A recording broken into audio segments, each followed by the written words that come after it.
ಮಾಡಲೇಬೇಕು. ಪಟ್ಟಣ ಪಂಚಾಯತಿಯ ಮುಖ್ಯಾಧಿಕಾರಿಗೆ, ಪಟ್ಟಣ ಪಂಚಾಯತಿಯ ಮುಖ್ಯಾಧಿಕಾರಿಗೆ, ಪೌರಾಡಳಿತ ಸಚಿವರಿಗೆ, ಪೌರಾಡಳಿತ ಸಚಿವರಿಗೆ. ನಮಸ್ತೆ, ಎಜಿ ನ್ಯೂಸ್ಗೆ ಸ್ವಾಗತ. ಐತಿಹಾಸಿಕ ಕಿತ್ತೂರು ಪಟ್ಟಣದ ಬಸ್ ನಿಲ್ದಾಣದ ಜಾಗ ಒತ್ತುವರಿಯಾಗಿರುವುದನ್ನು ತೆರವುಗೊಳಿಸುವಂತೆ ಆಗ್ರಹಿಸಿ ಕಿತ್ತೂರು ಕಬ್ಬು ಬೆಳೆಗಾರ ಸಂಘ ಹಾಗೂ ಕರ್ನಾಟಕ ರಕ್ಷಣಾ ಯುವ ವೇದಿಕೆ ವತಿಯಿಂದ ಪ್ರತಿಭಟನೆ ಮಾಡಿ ಪಟ್ಟಣ ಪಂಚಾಯಿತಿ ಅಧಿಕಾರಿಗಳಿಗೆ ಮನವಿ ಸಲ್ಲಿಸಲಾಗಿದೆ. ಕಿತ್ತೂರು ಕಬ್ಬು ಬೆಳೆಗಾರ ಸಂಘದ ಅಧ್ಯಕ್ಷ ಪ್ರವೀಣ್ ಸರ್ದಾರ್ ನೇತೃತ್ವದಲ್ಲಿ ನಡೆದ ಪ್ರತಿಭಟನೆಯಲ್ಲಿ ರುದ್ರಪ್ಪ ಸರ್ದಾರ್, ಬಸವರಾಜ್ ಸರ್ದಾರ್ ಸೇರಿ ಕಬ್ಬು ಬೆಳೆಗಾರ ಸಂಘದ ಹಲವು ಯುವಕರು ಭಾಗವಹಿಸಿದ್ರು. ಕರ್ನಾಟಕ ರಕ್ಷಣಾ ಯುವ ವೇದಿಕೆ ಅಧ್ಯಕ್ಷ ಕಿರಣ್ ವಾಳದ್, ಉಪಾಧ್ಯಕ್ಷ ಮಹೇಶ್ ಪೂಜಾರ್ ಹಾಗೂ ಸಂಘಟನಾ ಕಾರ್ಯದರ್ಶಿ ಬಸವರಾಜ ಸಂಪಂಗಾವಿ ಸೇರಿ ಪದಾಧಿಕಾರಿಗಳು ಕೂಡ ಉಪಸ್ಥಿತರಿದ್ದರು. ಬಸ್ ನಿಲ್ದಾಣಕ್ಕೆ ಮೀಸಲಾದ ಜಾಗದಲ್ಲಿ ಒತ್ತುವರಿ ಮಾಡಲಾಗಿದ್ದು, ಇದರಿಂದ ಸಾರ್ವಜನಿಕರು ಹಾಗೂ ಪ್ರಯಾಣಿಕರಿಗೆ ತೊಂದರೆಯಾಗ್ತಾ ಇದೆ. ಕೂಡಲೇ ಒತ್ತುವರಿ ತೆರವುಗೊಳಿಸಿ ಬಸ್ ನಿಲ್ದಾಣದ ಮೂಲ ಉದ್ದೇಶಕ್ಕೆ ಜಾಗವನ್ನು ಬಳಸುವಂತೆ ಪ್ರತಿಭಟನಾಕಾರರು ಒತ್ತಾಯಿಸಿದ್ದಾರೆ. ಈ ಕುರಿತು ಪಟ್ಟಣ ಪಂಚಾಯಿತಿ ಆಡಳಿತ ಮಂಡಳಿ ಹಾಗೂ ಅಧಿಕಾರಿಗಳಿಗೆ ಮನವಿ ಸಲ್ಲಿಸಿ 8 ದಿನದ ಒಳಗೆ ಒತ್ತುವರಿ ತೆರವುಗೊಳಿಸಿ ಸೂಕ್ತ ಕ್ರಮ ಕೈಗೊಳ್ಳಬೇಕು, ಇಲ್ಲವಾದಲ್ಲಿ ಮುಂದಿನ ದಿನದಲ್ಲಿ ಉಗ್ರ ಹೋರಾಟ ಮಾಡಲಾಗುತ್ತೆ ಅಂತ ಕಬ್ಬು ಬೆಳೆಗಾರ ಸಂಘದ ಅಧ್ಯಕ್ಷ ಪ್ರವೀಣ್ ಸರ್ದಾರ್ ಎಚ್ಚರಿಕೆ ಕೊಟ್ಟಿದ್ದಾರೆ. ನಮಗೆ ತೆರವುಗೊಳಿಸುವಂತೆ ಕಾಸ ಲಿಖಿತವಾಗಿ ಭರವಸೆ ಕೊಡಬೇಕು. ಇಲ್ಲಿತ್ತಂತಂದ್ರ ಬರುವಂತ ಮಂಗಳವಾರ ದಿವಸ ನಾವು ಅಲ್ಲಿ ಏನದು ಬಸ್ ಸ್ಟ್ಯಾಂಡ್ ಎದುರುಗಡಿಸಿ ಸಂಪೂರ್ಣ ರಸ್ತೆಯನ್ನು ತಡೆದ ಕಾಸ ಹೋರಾಟ ಮಾಡ್ತೀವಿ ಸರ್. ಅದಕ್ಕಾಗಿ ಈ ಮನವಿ ನಿಮ್ಗೆ ಕೊಡಾಕ್ ಬಂದವ್ರಿ. ನಿಮ್ಮ ಮನವಿ ಸ್ವೀಕರಿಸೇನೆ. ಲಿಖಿತವಾಗಿ ಭರವಸೆ ಕೊಡೋಕೆ ಇದು ಆಡಳಿತಾತ್ಮಕ ವಿಚಾರ. ನಾನು ನಮ್ಮ ಆಡಳಿತ ಮಂಡಳಿ ಜೊತೆ ಮಾತಾಡಿ ಅಲ್ಲಿಂದ ಏನ್ ತೀರ್ಮಾನ ಬರ್ತದೆ ಅದ್ರ ಬಗ್ಗೆ ಸರ್. ನೀವು ಅದ್ರ ಬಗ್ಗೆ ನೀವು ಬಸ್ ಸ್ಟ್ಯಾಂಡ್ ತೆರವುಗೊಳಿಸಲಿಲ್ಲ ಅಂತಂದ್ರೆ ನಾವು ಬರುವಂತ ಮಂಗಳವಾರ ದಿವಸ ಇಡೀ ಸಂಪೂರ್ಣ ಬಸ್ ಸ್ಟ್ಯಾಂಡ್ ಅನ್ನು ಬಂದ್ ಮಾಡ್ತೀವಿ. ಅದನ್ನೆಲ್ಲಾನು ನೀವು ಎದುರಿಸಕ ನೀವೇ ಗಟ್ಟಿ ಆಗ್ಬೇಕು ಸರ್. ನೀವು ಅದ್ರ ಏನಾರ ಅದರಿಂದ ಆಗ್ತಕ್ಕಂಥ ಎಲ್ಲ ನೀವೇ ಜವಾಬ್ದಾರಿ ಮಾತಾಡಿ ಇದ್ರದ್ದು ಏನ್ ನಿರ್ಧಾರ ನೀವು ತಿಳಿಸ್ಬೇಕ.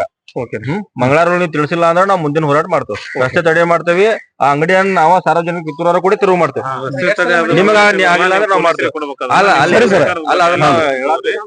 ನೀವು ಮನವಿ ಕೊಟ್ಟಿರಿ, ಇದ್ರ ಬಗ್ಗೆ ನಮ್ಮ ಆಡಳಿತ ಮಂಡಳಿ ಜೊತೆ ಚರ್ಚೆ ಪ್ರಯಾಣಿಕರಿಗೆ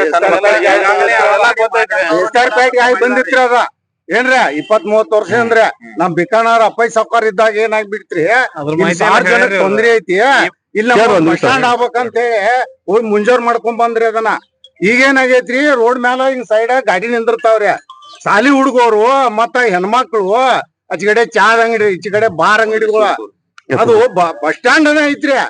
ಅದನ್ನ ಈಗ ಬಾಡಿಗೆ ಕೊಟ್ರ ಸಾರ್ವಜನಿಕರಿಗೆ ಹೆಂಗ್ರಿ, ಈ ಹೊರಗಡಿಂದ ಕಿತ್ತೂರಿಗಂತ ಎಲ್ಲಾ ವ್ಯಾಪಾರಸ್ತ್ರ ಹಳ್ಳಿಯಾಗಿನ ಹೆಣ್ಮಕ್ಳು ಎಲ್ಲಾರು ಬರ್ತಾರ್ರಿ. ಮಳಿ ಬರ್ತದ್ರಿ, ಅವ್ರು ಎಲ್ಲಿ ನಿಂದಿರ್ಬೇಕ, ನಿಂದ್ರಾಕ ಜಾಗ ಇಲ್ರಿ. ಅಲ್ಲೇ ಮೀಟಿಂಗ್ ಆಗುದಾರ. ಕಿತ್ತೂರು ನಾಡಿನ ರಾಣಿ ಚೆನ್ನಮ್ಮ ಭಾರತ ಇತಿಹಾಸದಲ್ಲಿ ಅಗದಿ ಭಾಷಣ ಮಾಡ್ತೇವ್ರಿ. ನಮ್ ಊರಾಗ ಈಗ ಇಲ್ಲಿ ಬಸ್ ಸ್ಟ್ಯಾಂಡ್ ಐತಿ. ಹೆಣ್ಮಕ್ಳು ಎಲ್ಲಾರು ಬಂದ್ರ ನಿಂದ್ರಾಕ ಜಾಗ ಇಲ್ಲ ಅಂದ್ರ ಎಷ್ಟು ಅವಮಾನ ನೋಡ್ರಿ. ಆಡಳಿತ ಮಂಡಳಿ ಯಾರ್ದಾರ ಅಂಗಡಿಯಾಗ ಕುಂಡ್ರದು ಎಲ್ಲ ರೋಡ್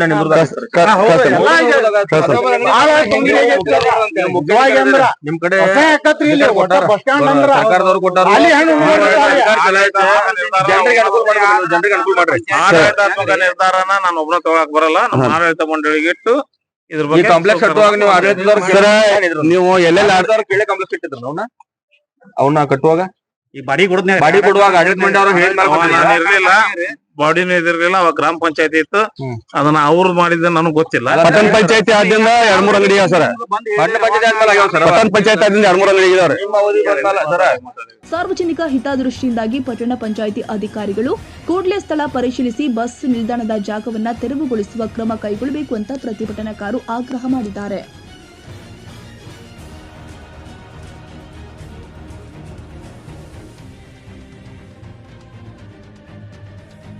ಕನ್ನಡಿಗರ ಮೆಚ್ಚಿನ ನಿಮ್ಮ ಎಜೆ 24/7 ನ್ಯೂಸ್ ಕನ್ನಡ ವಾಹಿನಿ ಇದೀಗ ಟಿವಿಯಲ್ಲಿ ಲಭ್ಯ.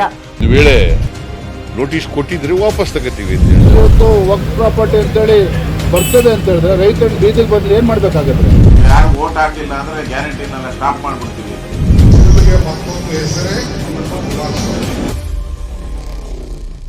ಕರ್ನಾಟಕ ಮತ್ತು ದೇಶ ವಿದೇಶ 360 ಡಿಗ್ರಿ ಸುದ್ದಿ ಹಾಗೂ ಉತ್ತರ ಕರ್ನಾಟಕ, ಬೆಳಗಾವಿ, ಬಾಗಲಕೋಟೆ, ಧಾರವಾಡ, ಹಾವೇರಿ, ಗದಗ, ಬಿಜಾಪುರ ಜಿಲ್ಲೆಯ ಕ್ಷಣ ಕ್ಷಣದ ವಿವರವನ್ನ ಪಡೆಯುವುದಕ್ಕೆ AJ24/7 ನ್ಯೂಸ್ ಕನ್ನಡ ವಾಹಿನಿಯನ್ನ ಲೈಕ್ ಮಾಡಿ, ವಿಡಿಯೋಗಳನ್ನ ಶೇರ್ ಮಾಡಿ, ಕಮೆಂಟ್ ಮಾಡುವ ಮೂಲಕ ನಮ್ಮ ವಾಹಿನಿಗೆ ಸಹಕಾರ ನೀಡಿ ಮತ್ತು ಚಾನೆಲ್ ಅನ್ನ ಸಬ್ಸ್ಕ್ರೈಬ್ ಮಾಡಿ. ಧನ್ಯವಾದಗಳು.